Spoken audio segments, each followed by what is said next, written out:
Hey, so today is June 3rd, 2020, and I'm interviewing Rose Rosenkranz. And today we're going to talk about her childhood. So, hey, Rose, how are you? Hi, Mikey. God. Um, can you tell us, so how old are you? Uh-oh. You really want to hit me where it hurts. I just turned 76. Okay, and you look terrific. So let's go back though, and talk a little bit about your childhood. Where were you where were you born? I was born in a slave labor camp in a city called Syktyvkar, Siberia. And what do you mean by a slave labor camp? I mean, why were your parents there? They were imprisoned by the Russian government and sent up to the Gulag. So this was 19 They were imprisoned in 1940. in 1940. And so like what kind of work did your parents have to do in the camp? Well, my mother had to cut down redwood trees in the forest. And my father, when it's thawed, when the rivers thawed, he would log the trees down the river, and of course he fell in many times. Or he worked in machine shops there. And I mean, why were they put in a labor camp? Well, they were running away from the Germans in 1940, so they were running east, and Russia was, of course, a side, on the side of the Allies. So, but what Russia did was they were inundated with refugees at the border, and they said, we don't want you here temporarily. You want to come in, you become a Russian citizen. And my parents they were independent. My mother and father met in the camp, so they didn't know each other prior. So my father said, no, I'm not going to be a Russian citizen. I'm just temporarily want to hang out. So they threw him in a Russian prison. And my mother was there with her brother, and she was also imprisoned, and they were sent on cattle trains up to the Gulag because they were accused of spying, which of course is ridiculous. But these excuse the expression, trumped up charges.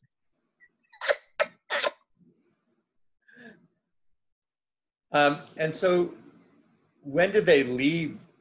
When did they leave the camp? I mean, how old were you? Um, I was born in May 2nd, 1944. So they had been in the camp for years already. And that's a whole story about how they existed there. But when I was born, there obviously there was no cribs, no diapers, no baby clothes. There was nothing for babies there at all. So my father wrapped me in a pillow, and he brought me back to the barrack that he shared with my mother, my father, her brother. And there was a center in the barrack. There was a center stove. And on the other side of the stove was a woman, and her job in the camp was to mate goats. And so she was busy mating goats on one side with the screaming going on. And the other side of the barrack was a baby crying because there was no place to sleep. So I kept falling off the crates. So it was a crazy, awful time. And how did your parents finally, leave? Well, by the end of mid 1944, the Germans were now retreating, and as they retreated the Russian area in the Ukraine, they were burning everything. And since Ukraine is the breadbasket for Russia, it needed to be rebuilt quickly.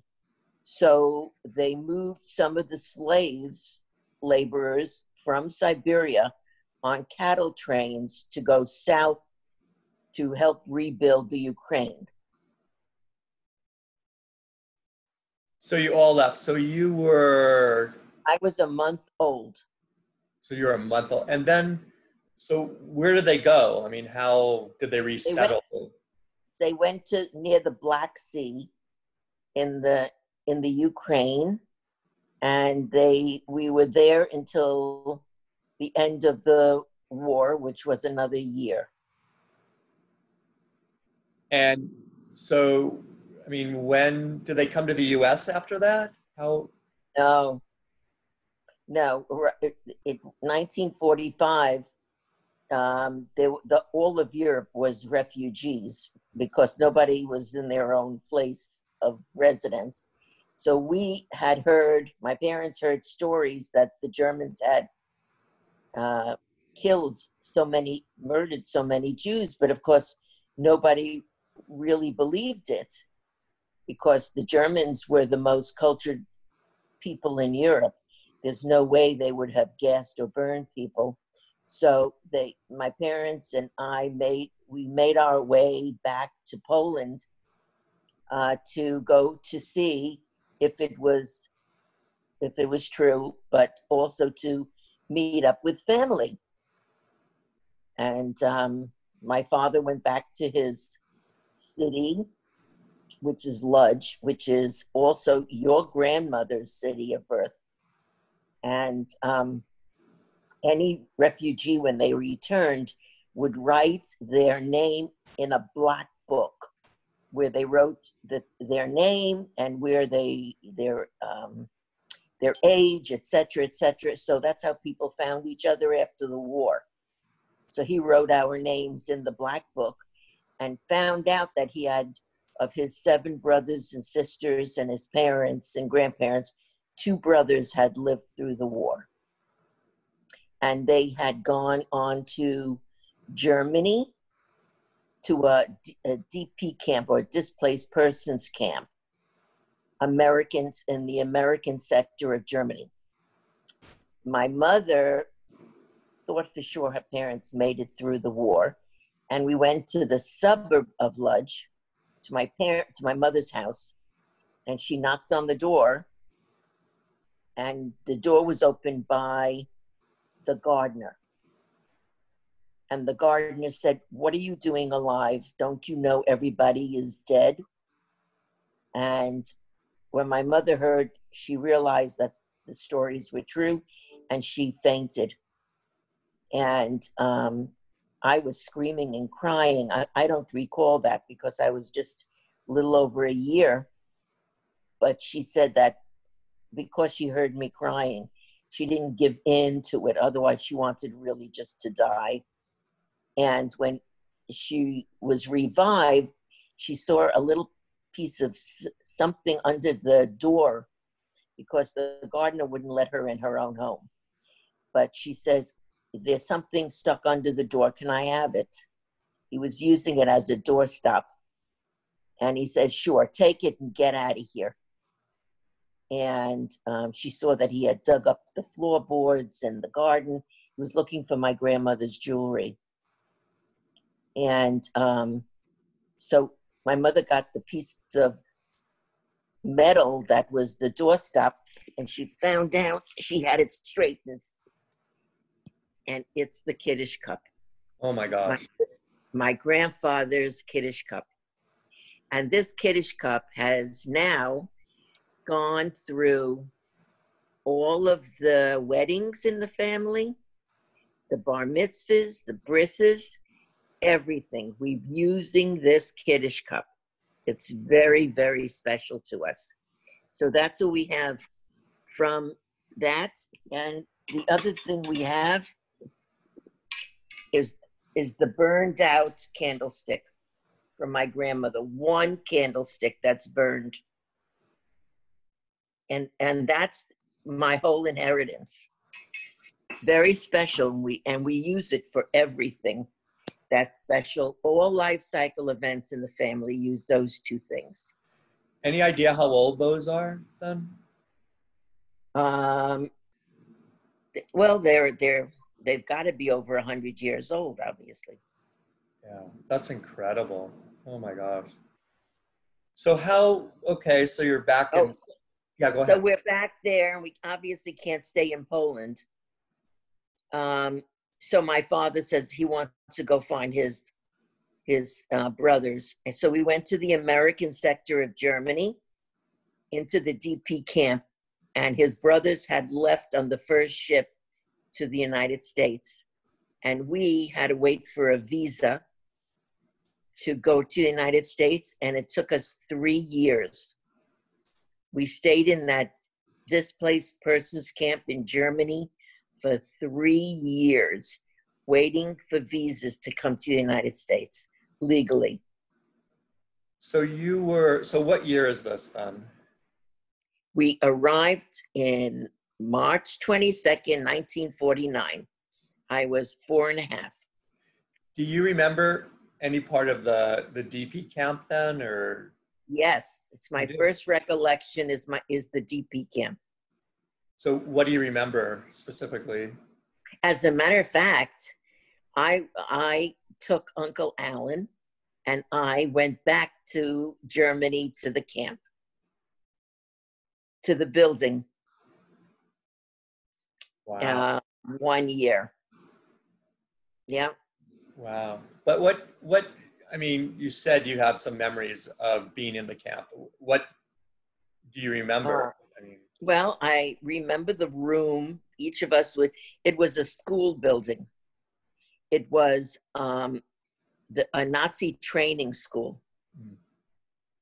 And after the war, they subdivided the classrooms, and they just gave everybody literally a corner. So we had a bed, and I think I had a little cot, and that was the room. And what I do remember, and I have pictures of it and everything. I have my mother, of course, wanted me to have as close a normal life as possible, believe it or not. Yeah. So someone had thrown out a bicycle, but the rubber tire of the tires, the little tricycle, was off. That's why they threw it away. So I was riding on the rims. So I had a little tricycle, and then someone threw a doll out because their legs were broken off. And that was my doll. So those were my playthings. And do you remember your parents at all during that time? Yeah. So that must have been really, neither of them was able to work, right? When they were in the DP thing, or? Yeah, my father worked in the office. Uh-huh. And my mother, of course, was home with me. And there was a lot of, people, all refugees waiting for their visas, and a lot of babies being born. A lot of people getting married, a lot of babies there was a lot of copulating going on. A lot of babies. Isn't that amazing that even in those kinds of conditions, right. People were still trying to have as normal a life as possible. Amazing. So you were in the camp for quite some time, and then you came to the U.S. And do you remember that voyage at all? Oh my God, what a voyage. It was an American Navy ship. And they put the refugees in steerage in the bottom of the boat. I'm going to take a drink. Yeah. So we were in hammocks. The women were on one side of the boat and the men were on the other. We didn't see my father for 10 days. We didn't know if he was alive or not. It was a terrible voyage. Everyone got sick, and there was a mess hall, and you went into the mess hall for your meals, and then they searched you coming out so that you didn't take food out. And my mother, I couldn't eat. I was sickly, so my mother was afraid I would just die on the ship. So she took oranges and she stuck it in her shirt, and she was well endowed. So they didn't notice that there was a bigger yet area here, and she would put oranges here and then squeeze the oranges. And I have the little glass squeezer, juicer, little squeeze. I still have that also, that she used, and then she would pour little orange juice in my mouth. That's unbelievable. So but it took 10 days total then? 10 days to get to New York. And so you landed in Ellis Island. And No. Where? Brooklyn Navy Yard. It was a Navy ship. Oh. And what do you remember about that? Do you have any recollection at all? Landing.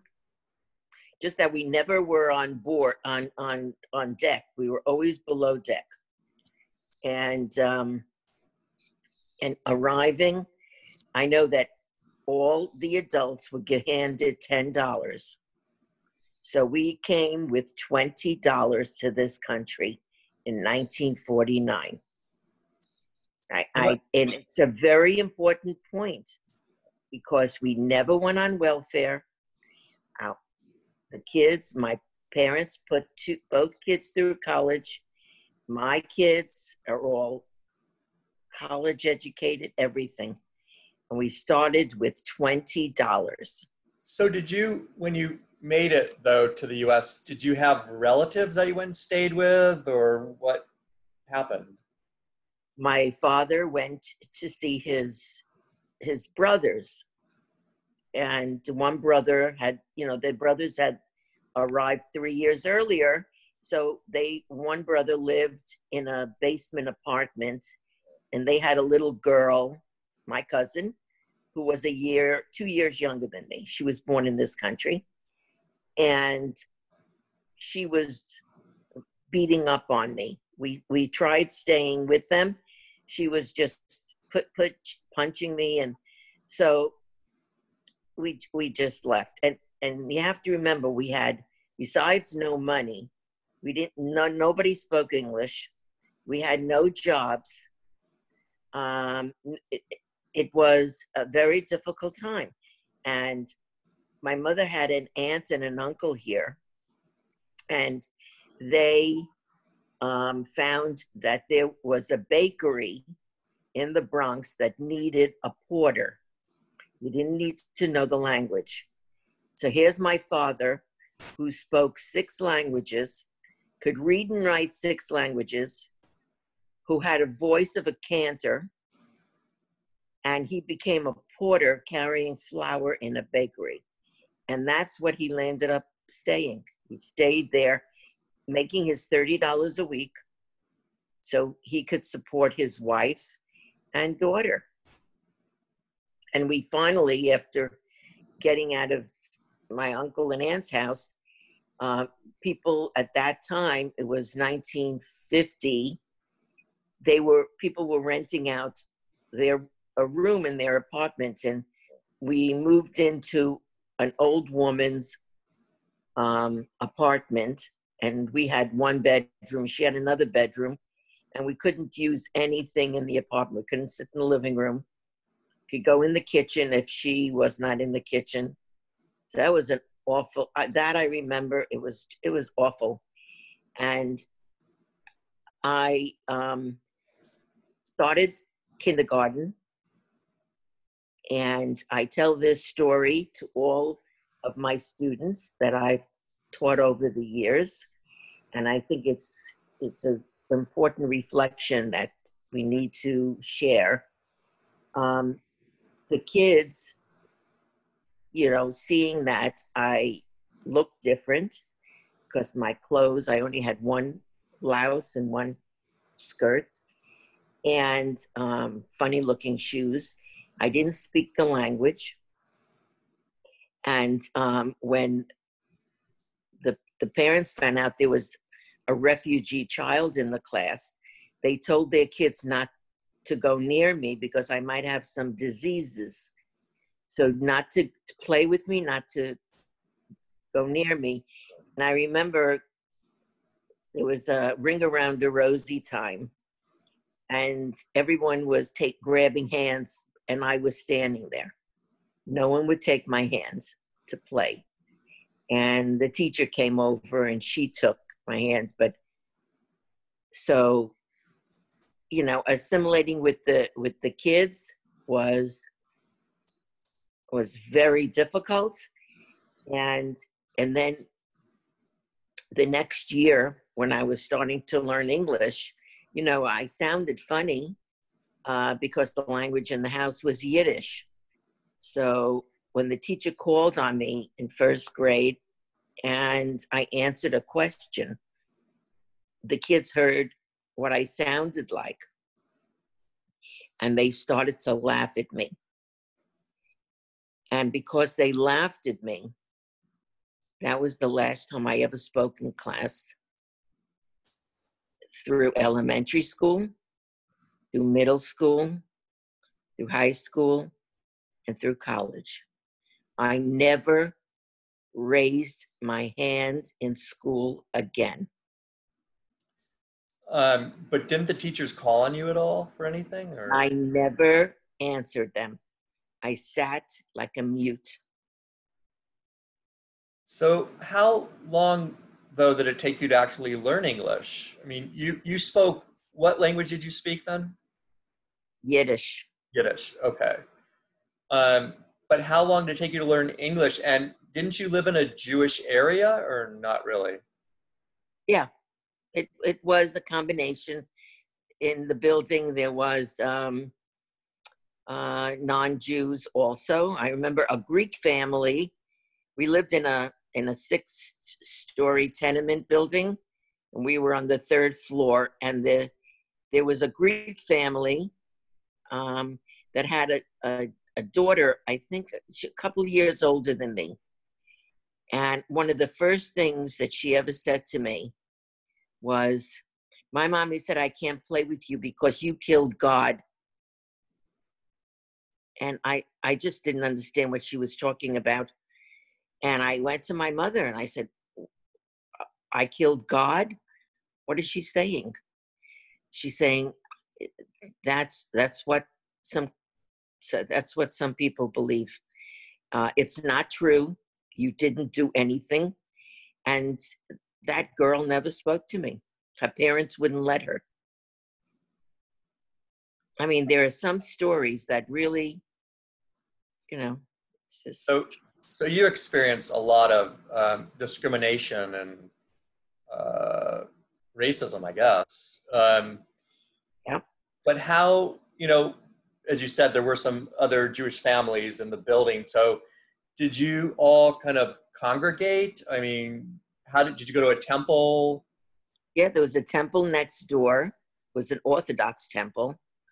But we would only go for the high holidays to the temple because it was Orthodox. And at that time, the women would always pull up chairs and sit in front of the buildings. That was the style. That's the congregating thing they did. But what I did, I used to go take a very long walk. It maybe a couple of miles to a library, and I would go into the fiction section and take out fairy tale books and bring them home, and I get lost in a world of fairy tales. So you didn't have many friends, is what you're saying? I had a couple of friends. Yes, I did. I had a couple of friends. And then how, you know, I mean, I always hear the U.S. is such a melting pot. I mean, how did your parents, how did you become integrated? Um, yeah, how did that happen? My parents, how did they integrate? They survivors stuck with one another. Their friends were all survivors. So they integrated that way. And then, so you were in this tenement building for a while, and then, My sister is born in 1951, okay. and so now there's two children. You know, it was really difficult because just dragging things up three flights of stairs with laundry in the basement, and it was not easy. And but interestingly enough, the first little bit of money that my father would bring home, my mother made sure to send me to a Talmud Torah school so I could learn prayers in Hebrew. And it was, even though it was a few cents a week, it was really important for her to know that I was educated in that way. And it was the same neighborhood that your father and Jerry grew up in. It was the same. In fact, my public school was your father's public school. And wait, which public school is this? It was public school 50 on Vise Avenue. Uh-huh. Yeah, my dad has told me a little bit about Vise Avenue. Yeah, isn't that funny? Well, it's all, Ludge. I mean, all of it. It's just, yeah, meant to be. Um, but so when did you all move? I mean, so Sherry is born, and then did you move right after that, or you stayed in the same area? No, no, we stayed there until I was in junior high school, and then I was followed home one day by a boy, and an African American boy followed me home, and he parked himself up on a different floor. And my parents were really scared for me. And so they said, we can't stay here anymore. The neighborhood is starting to take a change. And so they moved to the North Bronx. And so they found um, a small attached house. And my parents had saved $5,000, and that's what it cost to put down for the house. And that's where we moved. And I went to high school there, Vanda Childs High School. And then I started, when I finished high school, I went to Hunter College. I started Hunter College in the evening. And when I went into an English class, in the evening English class, I of course sat down in the very last row because I was shy. I didn't want to be near anybody. And in walked this guy, and his hand is all bandaged up. And I said, "Oh, he's a nice looking guy." And he sits down, he takes a look at me, and I, lower my eyes and everything. And then during break time, I went to the water fountain, and I was bending over trying to get a drink from the water fountain. And I knew I had a rip that was high up on my stockings. Well, he noticed it. And sure enough, Alan says to me, "Hey, girlie, you got a run in your stockings." And that's the first thing my husband ever said to me. And watch your finger there. Um, you're um, you're 18 at this time, 19, 17? 18. I just turned 18. And for my 18th birthday, he bought me a record album. Do you remember which one it was? Good question. All I right. don't remember right now. You'll think of it. And then that summer, he asked me if I wanted to work at his brother's um, office, Jerry's, because his brother needed some work, but he was out of a hotel room. Oh, yeah. So I started to work there. And that's how things progressed. So, but did you ever date anyone? I mean, how were your parents about that? Very strict. Yeah. Very, very strict. I couldn't wear tight clothes. My father wouldn't allow me to wear two-piece bathing suits. Very, very strict. Did they like Alan? No. Did they want me to marry him? No. Did I listen to them? No. So how did all that work then? If your parents didn't like him, I mean, did you bring him to your house? Did they? He was dating me, right? So, yeah. You know what it was? I liked Grandpa Louie. So Alan brought you to was it Yates Avenue then? It must. Yes, Right? Yates Avenue. So he brought you to. Do you remember the first time you met? I mean, Louis and Bella and Yes. my dad and Jerry. I met Louie and Bella. Bella was a piece of work. And she was a trip. And and Louis, but you know what? Bella and I never argued, and she liked me. Can't say that for too many people, but she liked me. So I have to say that. So what do you remember then about, I mean, all of them? You know, Jerry, Pat was there, obviously, too. Well, they were all off. You know, Pat was married. Okay. Jerry was married. They were all off. You know, of course, your father wasn't there. So everybody was gone. You know, Sis, Harry, everybody was gone. So Just Alan was home. So talk more about Alan. I mean, what that's an interesting thing for him to say to you, you know, hey girlie, you got to run in your stockings. I mean, what is it that attracted you to him?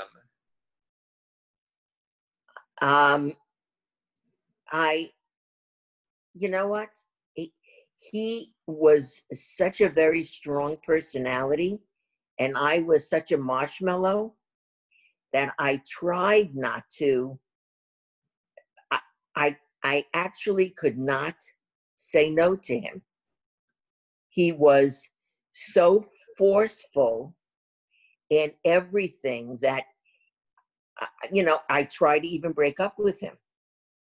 And he started to scream and yell and carry on. I thought he was going to have a heart attack. So I said, okay, we'll try to work it out. Okay.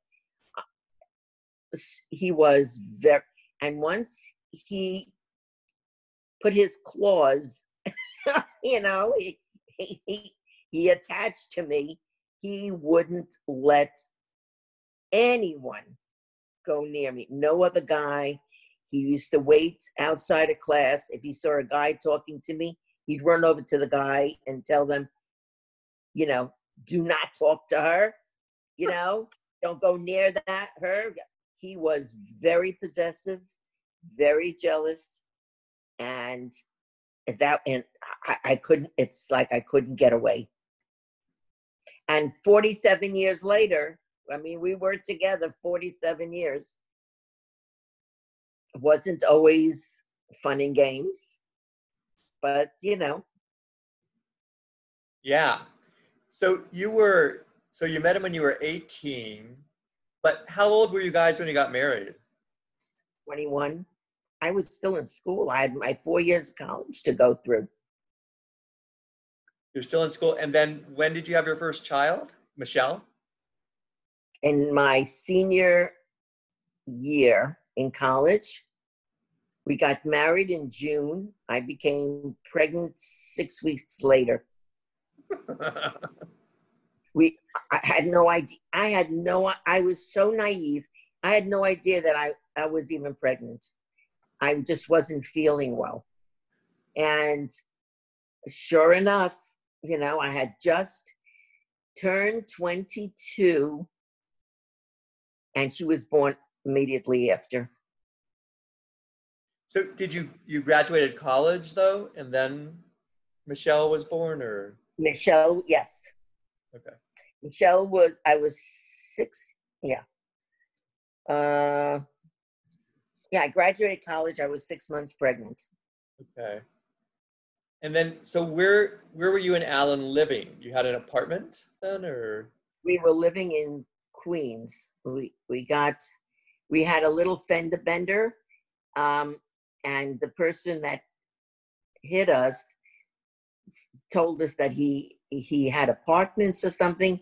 So we ended up going and renting an apartment through him, and because and it was $120 a month we were paying for the apartment. It was very hard to get an apartment because when the two of us showed up in one of apartments and they took a look at how dark he was, it was a prejudice. They thought we were an interracial couple. And well, sorry, go ahead. Yeah, go ahead. No, so the two of you had never lived outside of your homes, right? Before you got married? No. So he was my first, Michael. And so what kind of adjustment? I mean, that must have been like really hard, huh? Or I don't know. Oh my God, absolutely. Both of us were on our own for the first time because I didn't go away to college. I was never independent. Yeah. And what do you remember about your wedding? What do I remember about my wedding? It was very nice. It was very nice. Your father was best man, and my sister was maid of honor, and I remember them dancing together. She was 14 years old, and it